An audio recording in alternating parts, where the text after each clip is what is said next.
Not everyone has the luxury of a giant backyard for growing veggies. Aua atu tērā. But why let that hold you back when you can grow upwards by creating your own harakeke teepee? Not only are you upcycling the readily available native harakeke shoots, but you're maximising space to its fullest and putting veggies at a convenient height for harvest. Tuatai, first of all, we need to harvest some harakeke flower stems. These stems, they're renewable, they're sustainable, they're really easy to grow and they're really easy to find. But first, I'm going to do a karakia. Kia tūpato. Be careful of where you source your harakeke flowers from. If you're foraging them from a public site, be sure to return them to where you find them once you're finished with them. Make sure to only take what you need. Ko wao ki e tāhuna, do not burn them. Kei a koe te tikanga. You can use anything. If you've got bamboo in your garden, then that's a really sustainable option, and you can also use garden stakes. As well as your poles, anei ngā tapu hei whai mau. The things you'll need are aho koaka, hemp twine, he kuti, a pair of scissors, kāka no pini, pīreka hoki hei hakato, beans and sweet pea seeds to plant.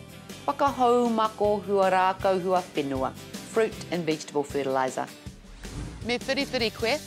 You need to decide how many stakes you're going to use. I'm going to use 4 here, but if you were planting into a container, then 3 would make a better circle. Okay, so we've got a nice clear space here. We want to space them apart evenly. You need to get quite a bit of pressure on here and get it into the ground. Mā te pāpako e te onioni, ka mama ake te mahi. Looser soil also makes it easier to insert the stakes. Simply space the stakes evenly in a circle, ki roto I te onione, into your soil, pushing them well down so that they stay put. Whiri here, he pāreke. So when choosing your site, you really want to consider how much sun you're going to get.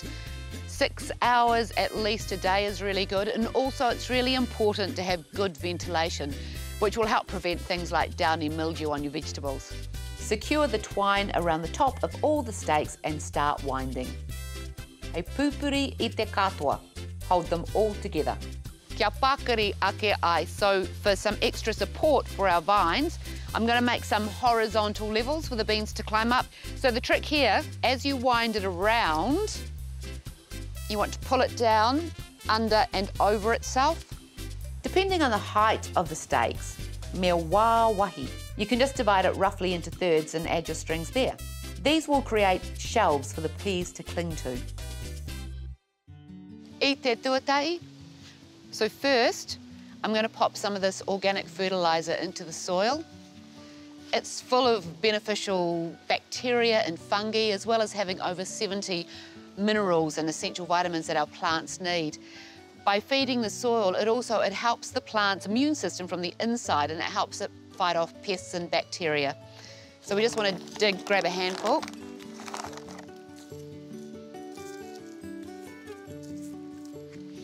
It's really important to dig this particular one in so that our little bacteria and little fungi get underneath the soil and not burnt by the sun. Kei te whakatō pīreka. So I'm planting some sweet peas and also some just classic old runner beans. These are really great for growing up, but you want vining plants so that they will twist their little tendrils up and climb. Me tau whiwhi tonu te wai. You need to keep up the water on sweet peas and beans over summer and give them a bit of fertiliser a couple of times to keep them going as long as possible. With my sweet peas, I've put them along the middle bits of the teepee, and with the beans, I'm going to stick them around in the corners here. So one in each corner. Beans are really prolific, so you don't need too many to get a good crop. Nai wai here. So now we need to give it a good water. Koia koia. That's all. And you can garden in a lot less space.